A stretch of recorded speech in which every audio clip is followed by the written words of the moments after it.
Great, thanks, Becky. It takes all of us to do what we do, and we appreciate your being here. Last year, I spoke right at this podium, and I said we were going to file a bill to limit abortion drugs from coming into Alabama, and also to get tax credits for pregnancy resource centers. Well, I'm back again today to tell you that we're going to try again. We didn't get it done the first time. Very seldom do we get things done the first time in the Alabama legislature. When we passed the Alabama Human Life Protection Act, it prohibits both surgical and chemical abortions done by drugs. Right now, the latest statistics show that about 63% of abortions are done chemically, many of those in Alabama. These drugs are ordered in the mail from India or China, paid for with a credit card, usually without a physician's involvement, except for a physician writing prescriptions somewhere in the Netherlands or something like that.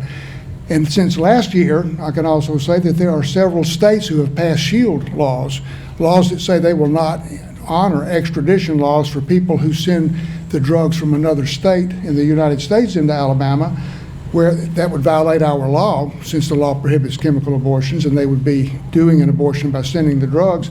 But California, Massachusetts, and some others will not send them there. We could indict them here for violating our law, but they would not be sent here. So this bill is a way to try to reach those people. And Matthew, where's Matthew? Matthew over there.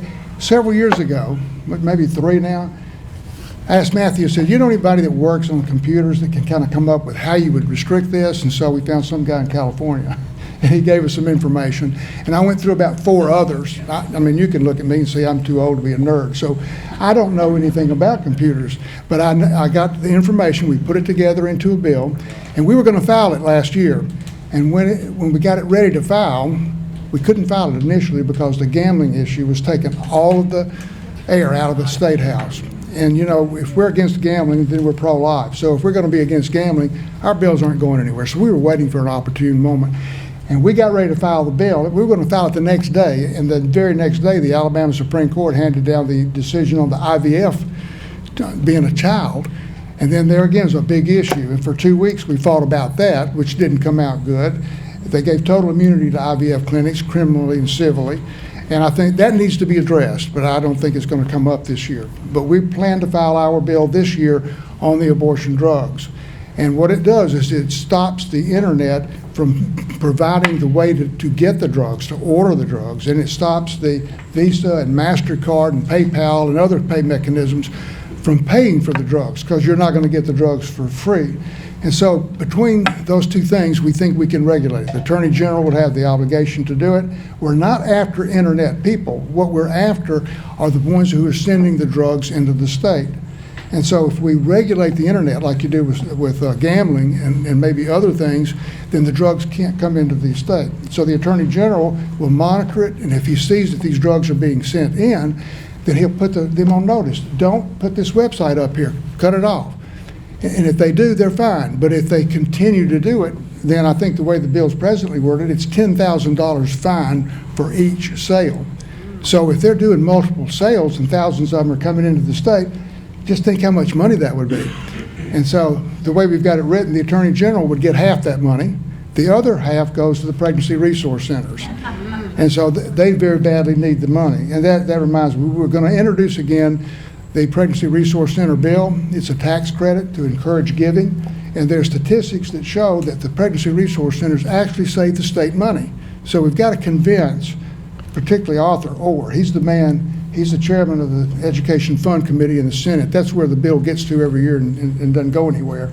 It's not that he's for abortion, it's just that he's trying to get tax dollars for the state. But I hope that we can convince him that it's okay to do this, and then we'll get that bill passed too and get some extra dollars for the pregnancy resource centers. So I think that covers those things. Now, you wanted me to... Do you have any information you want to share on the latest you've heard on gambling? We had gambling talk this morning, but what have you heard through your grapevine? Well, I've heard that the House will not entertain the bill. The Senate has to bring the bill up, and it's going to be a big bill like it was last year. Now, that was the latest that I heard on it. And of course, if it's a bill like they had last year, or even if it's a simple lottery, which again Arthur Orr is saying a simple lottery would be a good thing, Either way you do that, that opens the door for the Indians to have unlimited casino gambling. So even if you just have a simple lottery at the convenience store with a piece of paper, that is Class 3 gaming under the Indian Regulatory Act, which gives the Indians the ability to do any kind of gambling, full casino gambling. And so that might be what they're after. You know, the Indians just bought the Victory Land racetrack out close to Trussville. Under IGRA, they can open a casino there. They can open a casino on any land, not just tribal land, but other land if they meet certain requirements. So, you know, every year, I think the gamblers get to fighting among themselves, and then the bills die. I mean, we fight against it, they fight for and against it, and in the end, it dies. Yeah. So we'll be optimistic that we do it again this year. And we've been doing that every year since the 1990s when they first introduced what was called video poker. And after all these years, we've still not got unlimited gambling in Alabama. So, you know, that's a pretty good track record. And I don't take credit for it. I just know a lot of people have been involved in it through the years, and hopefully we can keep it out of the state.